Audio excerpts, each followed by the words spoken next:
I'm not no punk or nothing. Yeah. The only thing came to my mind was retaliate. They got to know they did the wrong person. Yeah. Well, it was a violent night in Chicago. 9 people were shot in just 5 hours. 124 people have been killed so far this year, about the number of Americans killed during the same period in Iraq and Afghanistan combined. Violence is like the great infectious diseases. We're using the methods that are used for reversing any epidemic.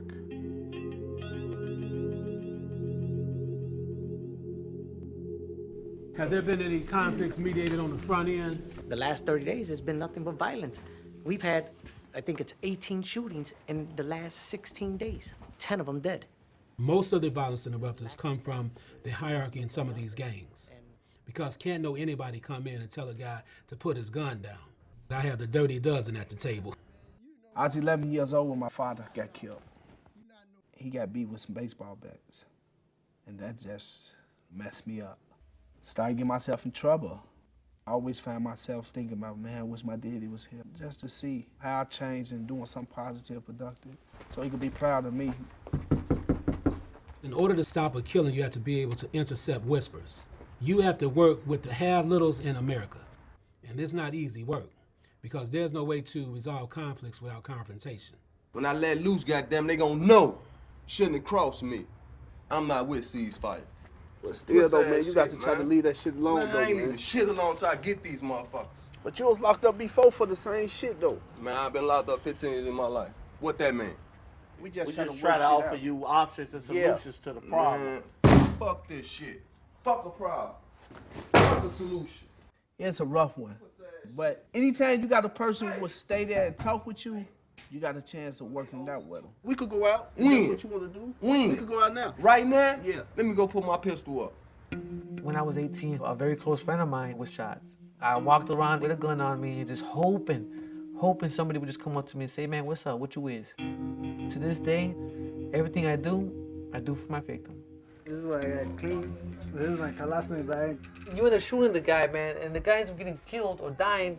And now what? What name did you make up for yourself? Because now you're going to jail, man. Or doing 30 years. I want to be able to help out.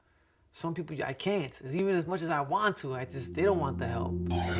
Police in Chicago charged 3 teenagers with first-degree murder today. Darian Albert was attacked as he walked home from school. I seen the video, and it just hit me like a ton of bricks. The first thing that I said was, oh man, I hope his mother does not see this. And I look at my sisters and my brothers today, that was once me. This is unacceptable for me to be holding this young man's obituary. Let this be a wake-up call. Let this be a stop call.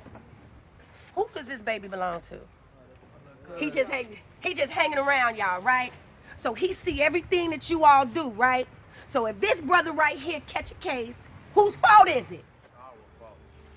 Teach him righteous. You got it? The violence interrupters have one goal in mind every day: to stop killings. They're not trying to dismantle gangs. What they're trying to do is save a life. I held him to his last breath. I didn't want to let him go. All we want to know is what happened in this situation. How can we resolve it? And how can people live in peace and coexist?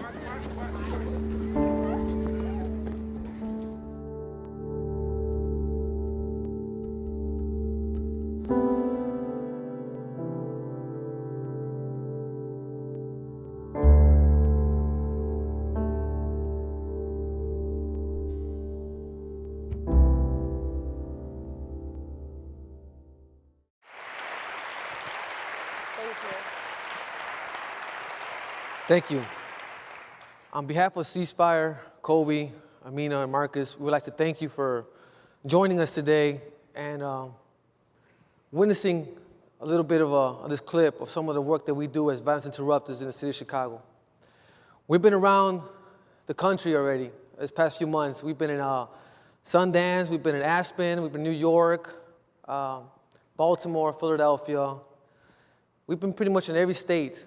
And I could assure you that for us, there's no greater satisfaction and gratitude to be able to be here in our hometown and be able to share and show a little glimpse of the work that we actually do and what we encounter on a day-to-day basis. For many of us, for Amina to dress up and come out to these venues, including myself, this is a good opportunity for us to, feel important, so to speak. A lot of the work that we do often goes unnoticed. A lot of it's because we don't do this type of work for the recognition. But I could assure you that the satisfaction that we get from this amounts to what a lot of other people are doing out here, what our teachers are doing, because we feel just as important and validated as they are. In this clip, you saw the work that Kobe, Amina, and myself do, and Marcus, who are, is not featured, but there's other interrupters who are doing this type of work. There's about another 50 of us.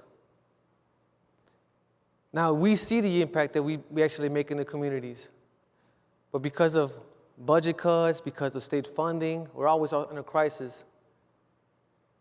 So I'm glad that today we get the opportunity to talk about this issue, talk about social issues, to an audience that has the opportunity and is in a position to actually help out or amplify the help that we need.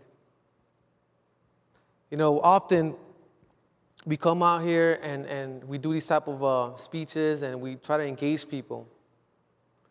But again, I tell you that for us, there's no better satisfaction than to be out here in the public in our city.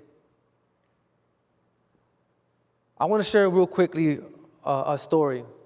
And I know this is in the church, but there's a story in the Bible where it talks about, where Jesus healed 10 lepers.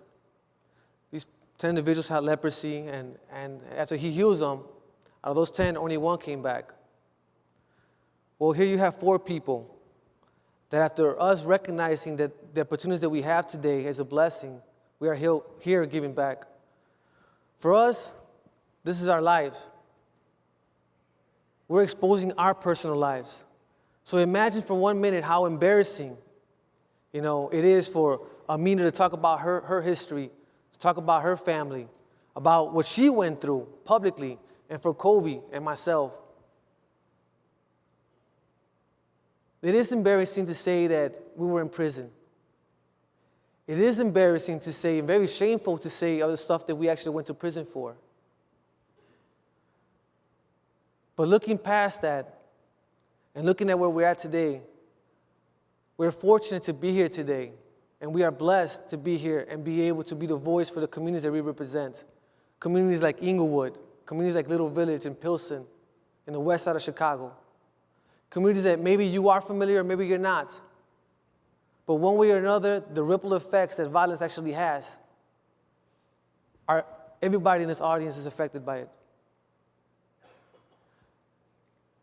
For those who haven't seen this film, I recommend you and I ask that you please go out there and see this, because you'll have a better idea of what it is, how the rest of the city actually lives like, and some of the issues that we encounter. And it's unfortunate that we constantly see the same faces over and over and over in these places. And we would really love for someone like yourself to really help us out. My brother actually said one time, now, I come from a military background. My family, served in Iraq during the war and during the rebuilding of the war in Afghanistan, as well as some of our family members. And we take a lot of pride behind that. But one of the things that my brother pointed out is you know what, Eddie, for every infantry soldier that we have out there, for every person, including myself, who's out there in combat, there's 7, 8 other people who are supporting us. You don't see the rest of our support out here, but you see us. And what we're asking of you guys is to be part of that support, to join us in this effort in curbing and stopping some of the violence here in our city. We're not even asking to stop some of the violence in Indiana or Wisconsin. If you guys want to be involved in that part, great. But we're asking here in the city, in the state of Illinois, we're asking for your help. And there are so many ways that you could actually contribute. And if you're really interested, after this event, after this venue, we'll be outside. The stories that you see today, it's about redemption. It's about seeking opportunity. seeking for a second chance. We've been given to some degree the second chance. But now what we're asking is for your help. So I thank you.